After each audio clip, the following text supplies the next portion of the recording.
Que la paix, la grâce de Dieu soit avec vous tous aujourd'hui, mes frères et sœurs. Aujourd'hui, nous allons faire Matthieu 22 du verset 34 jusqu'à la fin. Et nous allons commencer par grâce du vivant. Amen. Père, nous te disons merci pour ta grâce. Merci Seigneur pour le moment de ta faveur. Nous te disons merci. Seigneur, nous avons besoin de toi. Tu es la lumière du monde. Seigneur, nous avons besoin de toi. Au nom de Jésus-Christ. Amen. Amen. Comme je dis avant de prier, nous allons faire Matthieu 22 du verset 34 jusqu'à la fin. Et nous allons commencer par grâce du vivant. Amen. Les pharisiens ayant appris qu'il avait réduit au silence les Sadducéens, ils se rassemblaient et l'un d'eux, docteur de la loi, lui posa cette question pour lui éprouver.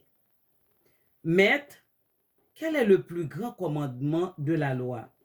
Jésus lui répondit, tu aimeras le Seigneur ton Dieu de tout ton cœur, de toute ton âme, de toute ta pensée. C'est le premier et le plus grand commandement. Et voici le second qui lui est semblable.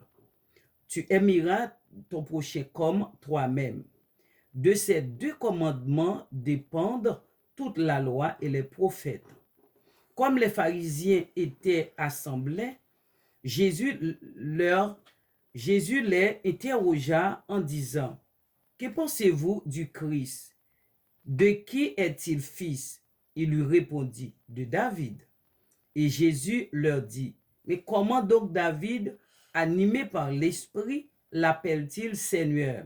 Lorsqu'il dit, le Seigneur a dit à mon Seigneur, assieds-toi à ma droite jusqu'à ce que je fasse de tes ennemis ton marchepied. Si donc David l'appelle Seigneur, comment est-il son fils? Nul ne peut lui répondre un mot. Et depuis ce jour, personne n'osa plus lui proposer des questions. Amen. Par grâce à Dieu vivant. Les pharisiens, ayant appris qu'il avait réduit au silence les Sadducéens, se rassemblèrent. Et l'un d'eux, docteur de la loi, lui posa cette question.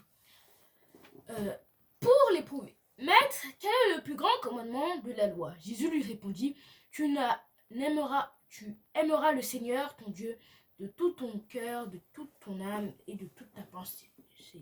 C'est le premier et le plus grand commandement.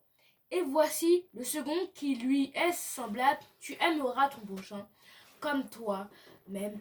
De ces deux commandements dépend toute la loi et les prophètes. Comme les pharisiens étaient assemblés, Jésus les interrogea en disant, que pensez-vous du Christ? De qui est-il le fils? Ils répondirent, de David.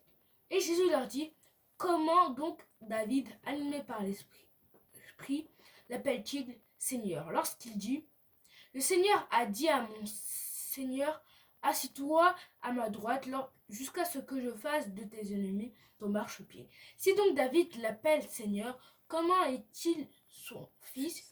Nul ne put lui répondre un mot, et depuis ce jour, personne n'osa plus lui proposer de questions. Amen. Amen. Par grâce à Dieu. Amen. Les pharisiens, ayant appris qu'il allait avait réduit au silence les Sadducéens, se rassemblèrent. Et l'un d'eux, docteur de la loi, lui posa cette question pour l'éprouver. Maître, quel est le plus grand commandement de la loi? Jésus lui répondit, tu aimeras le Seigneur ton Dieu de tout ton cœur, de toute ton âme et toute ta pensée. C'est le premier et le plus grand commandement. Et voici le second, qui lui est semblable. Tu aimeras ton prochain comme toi-même. Dans ces deux commandements dépend toute la loi et les prophètes. Comme les pharisiens étaient assemblés, Jésus les interrogea en disant, que pensez-vous du Christ? De qui est-il le fils? Ils lui répondirent, de David. Jésus leur dit, comment donc David, animé par l'Esprit, appelle-t-il Seigneur lorsqu'il dit, le Seigneur a dit à mon Seigneur, assieds-toi à ma droite jusqu'à ce que je fasse tes ennemis ton marchepied. Si donc David t'appelle Seigneur, comment est-il son fils? Nul ne peut lui répondre un mot. Et, depuis ce jour, personne n'osa plus lui proposer des questions. Amen. Par grâce à Dieu, comme on le fait, on le redit, on doit méditer la parole, parce que si nous ne méditons point la parole, c'est comme si on lisait la Bible vaguement. Et lire la Bible vaguement, autant ne pas la lire parce que ça ne sert à rien, autant approfondir. Donc c'est ce que nous allons faire. Amen.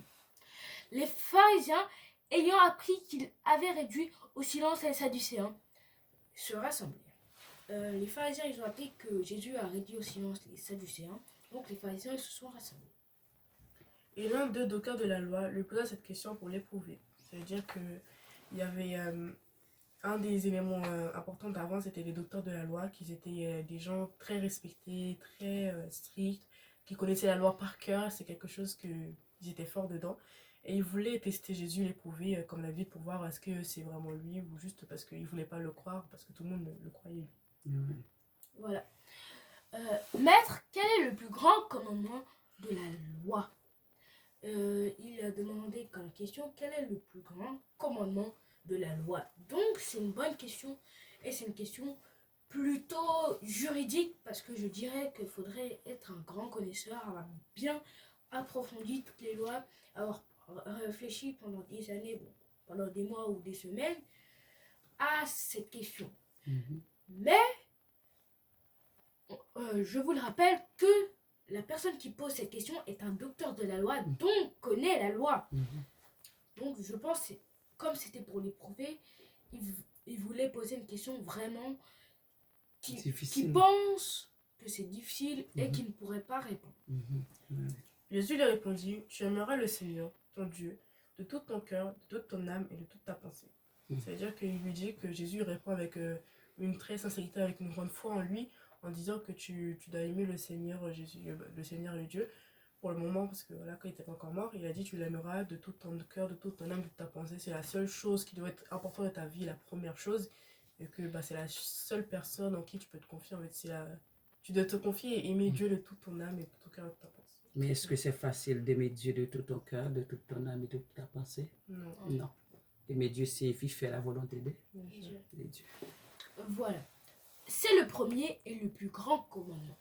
En fait, le commandement qu'elle vient de citer, la fille de Jésus-Christ, c'est le premier et le plus grand commandement. Parce que si nous n'aimons pas Dieu, nous n'aimons pas le monde, ce qui l'entoure, ce qui existe, ce qui a été créé, ce qui pèse, ce qui nage, ce qui marche, tout ce qui vit, respire, bouge, ou même font quelque chose dans le monde, ils ne l'aiment pas, ils n'aiment rien, cette personne n'aime rien.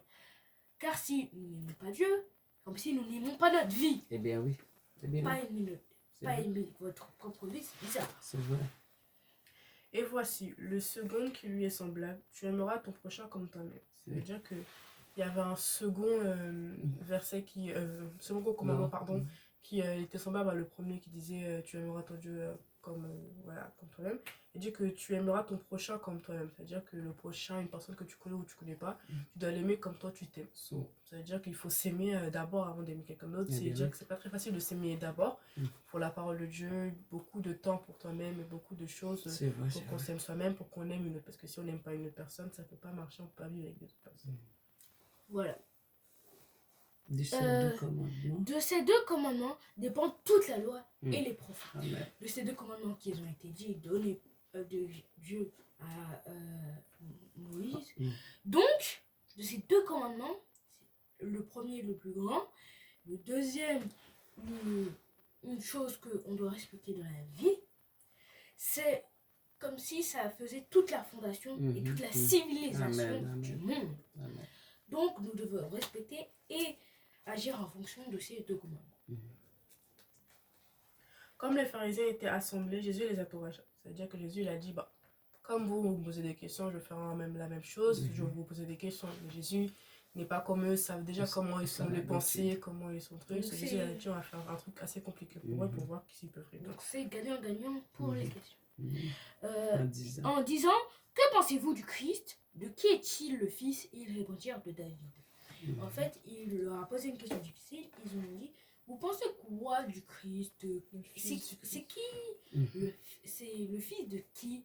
Ils ont répondu de David. Alors que David, il est au cimetière depuis même, pendant ils ont posé cette question, depuis longtemps même, pendant qu'ils posaient la question, il était déjà mort. Donc, ils peuvent pas dire de David, peut-être de la génération de David, mais non, là de David. Et Jésus leur dit, comment donc David, animé par l'Esprit, appelle-t-il Seigneur lorsqu'il dit? C'est-à-dire que, puisque d'accord, si vous voulez, pour vous c'est David, mais comment David a pu appeler l'Esprit et dire, animé par l'Esprit, et dire que oui, le Seigneur m'a appelé à dire à mon Seigneur, que mon Seigneur a dit que le Seigneur... C'est-à-dire qu'il y a beaucoup de choses qui c'était compliquées, mais juste il faut bien Yeah. rester dans la Bible pour comprendre. C'est assez facile à comprendre, juste que ça prend du temps Ça à prend bien... rien. Yeah. Le Seigneur a dit à mon Seigneur, assieds-toi à ma droite, jusqu'à ce que je fasse de tes ennemis ton marchepied. Amen. Bon, là c'est un petit peu compliqué. Le Seigneur a dit à mon Seigneur, Mhm. là cette phrase, que ce soit une personne normale ou une personne même qui, qui va à l'église tous les dimanches, mais qui n'est pas trop hypée, si je puis dire ça, à la Bible, le Seigneur dit à mon Seigneur, mais c'est pas logique. Mhm. Quelqu'un dirait c'est pas logique. Eh bien oui, c'est logique. Déjà, un Seigneur, Mhm. ok, là on comprend que c'est dans les anciens temps. Donc on peut savoir qu'il y a des seigneurs. Mon Seigneur a dit à mon Mon Seigneur, Seigneur. Mhm. Dieu dit En à fait, Jésus. Mhm. Dieu a dit à Jésus, Mhm.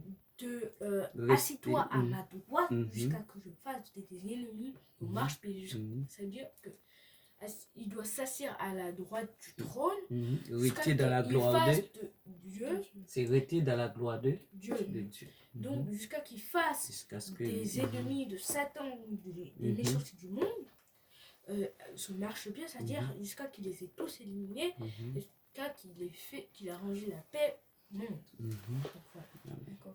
Si donc David l'appelle Seigneur, comment est-il son fils? Eh C'est-à-dire bien que, oui. c'est-à-dire que si David il appelle Dieu Seigneur, comment ça se fait il est son fils alors? Mhm. C'est... En fait, normalement, c'est la question, on dirait qu'elle n'est pas logique, alors que la question elle est très facile en réalité et très logique, on va dire, Mhm. si on prend du temps ou si on réfléchit Il bien. faut pas tant. Car Dieu a créé David avant, mais Mhm. David c'est la création de Dieu, du coup c'est pour ça. Mhm. C'est un peu complexe. Mais Jésus voilà. va sortir dans la liée de David. De David. Voilà. Nul ne peut lui répondre au moins un seul mot. Et depuis ce jour, personne n'osa plus lui proposer de questions. Mhm.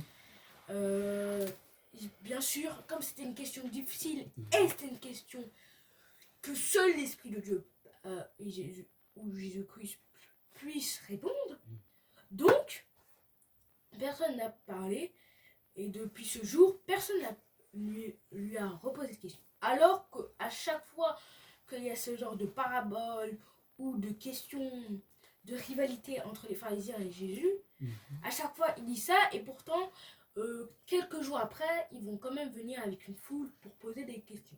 Donc je pense que les pharisiens ne lâchent jamais l'affaire pour essayer de piéger Jésus à son propre jeu.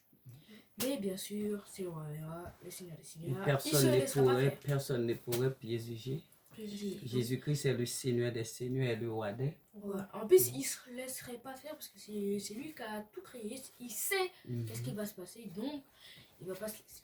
Donc, on va prier pour la fin. Avez-vous des questions? Avant tout, nous voyons que Jésus-Christ, et non seulement il est le créateur de toutes choses, il est le sauveur, mais aussi il est le fils de David. Il est le fils d'Abraham. Jésus-Christ est le Dieu Tout-Puissant, il est saint. Là, on est sur plusieurs générations. Eh bien oui. On est sur plusieurs générations. Jésus-Christ est le Dieu Tout-Puissant, il est le créateur de toutes choses et c'est lui qui a venu pour nous donner la vie. Donc, voilà. Est-ce que vous avez des questions pour la fin? Non, nous bénissons le nom du Seigneur pour sa grâce. Partagez cette vidéo, parce qu'il faut... La seule chose qu'on vous demande le plus, c'est partager. Il a partagé beaucoup, nous remercions les auditeurs.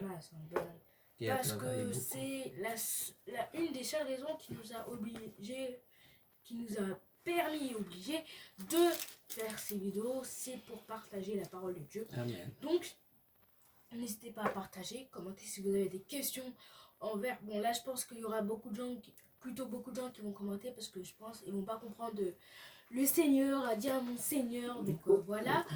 Et n'hésitez pas à vous abonner, liker, c'est pour nous soutenir. Mais Jésus a déjà du soutien quand on le prie, quand on lit la parole. Mais vous soutenez Jésus en lisant la parole, en priant, en adorant, que vous nous soutenez. Nous, si vous devez faire un choix, mieux vaut que vous preniez Jésus. Mais si vous voulez nous soutenir, ça nous fait plaisir. Mais c'est pas ce qu'on demande le plus. Donc, Amen, on va prier pour la fin. Amen. Nous te disons, Seigneur, merci pour sa grâce et sa miséricorde. Seigneur, merci. Merci pour ta parole. Ta parole, c'est une parole de mystère. Parole toute puissante. Parole forte. Nous te disons merci, Seigneur. Merci pour ta présence bénie. Merci, Seigneur, pour les petits. Merci, Seigneur, pour les auditeurs. Merci, Seigneur, pour la semaine. Que ta grâce nous accompagne. Nous te disons merci, Seigneur, au nom de Jésus-Christ. Amen. Que le Seigneur vous bénisse, mes bien-aimés. Au revoir. Au revoir.